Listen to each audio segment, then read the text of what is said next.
Hey guys, welcome to Naniart Studio. நான் இப்போ உங்க கூட என்ன ஷேர் பண்ண போறேன் அப்படினா sketch bookல எப்படி நாம இந்த மாதிரி ரைட் பண்ணலாம், அதாவது பேக்ரவுண்ட் மேக் பண்ணி எப்படி எழுதலாம் அப்படிங்கறத நான் உங்க கூட ஷேர் பண்ண போறேன். அதுக்கு இந்த மாதிரி ஒரு சின்ன sketch book உங்ககிட்ட இருந்ததுன்னா எடுத்துக்கோங்க, இல்ல பேப்பர் கூட போதும். அதுக்கு அப்புறமா நான் இன்னைக்கு வாட்டர் கலர்ஸ் யூஸ் பண்ண போறேன். ஒரு brush, flat brush எடுத்துக்கறேன். அதுக்கு அப்புறம் ஒரு சின்ன black pen வேணும். அதுக்கு அப்புறம் brushpen வேணும். இவ்வளவுதான் வேணும். இப்போ வந்து நம்ம பேக்ரவுண்ட் மேக் பண்ணிக்கலாம்.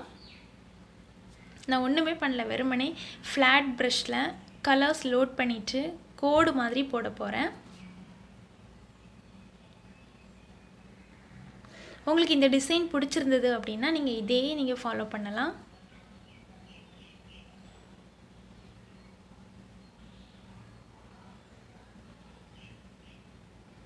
நான் இன்னைக்கு pink and blue தான் யூஸ் பண்ண போறேன்.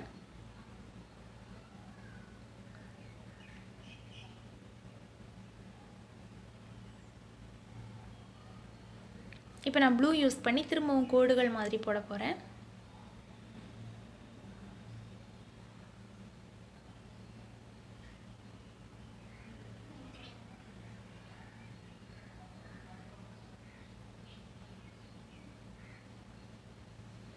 ஓகே, இதே மாதிரியான டிசைன்ஸ் மேக் பண்ணி நீங்க நல்லா காய வச்சிருங்க அந்த பேப்பரை. பேப்பர் நல்லா ட்ரை ஆனதுக்கு அப்புறமா நான் அதுக்கு உள்ள வந்து குட்டியான இந்த மாதிரி ஃப்ளாரல் டிசைன் போடுறேன்.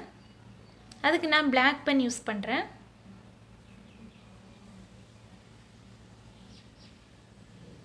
நான் உங்களுக்கு ஐடியா தான் தரேன், இந்த மாதிரி கூட லெட்டர் ஆர்ட் பண்ணலாம் அப்படிங்கிறது.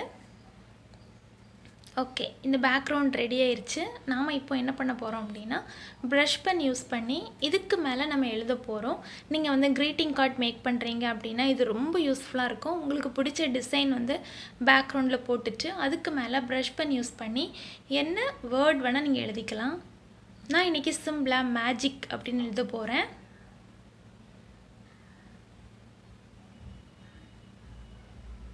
நீங்க இப்போ உங்களோட ஃப்ரெண்ட்ஸ்க்கு யாருக்காவது பர்த்டேக்கு விஷ் பண்ண போறீங்க அப்படினா பின்னாடி என்ன பண்ணலாம் அப்படினா கேக், gift அந்த மாதிரியான சின்ன சின்ன டிசைன்ஸ் போடலாம். அதுக்கு மேல உங்களோட விஷஸ் எழுதிக்கலாம்.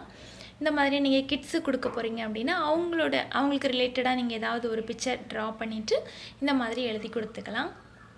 நான் இப்போ வந்து அதை எழுதுனதுக்கு அப்புறமா இப்போ வந்து இன்னொரு லைன் போட்டுக்கறேன், டபுள் லைன் போட்டுக்கறேன். நீங்களே கிரியேட்டிவா யோசித்து நல்லாவே பண்ணலாம். நான் உங்களுக்கு சும்மா ஐடியா தான் தரேன். நீங்களும் இதே மாதிரி எழுதுங்க, பேக்ரவுண்ட் மேக் பண்ணுங்க, அதை என் கூட ஷேர் பண்ணுங்க. உங்களோட ஃப்ரெண்ட்ஸ்க்கு gift பண்ணுங்க. Thanks for watching.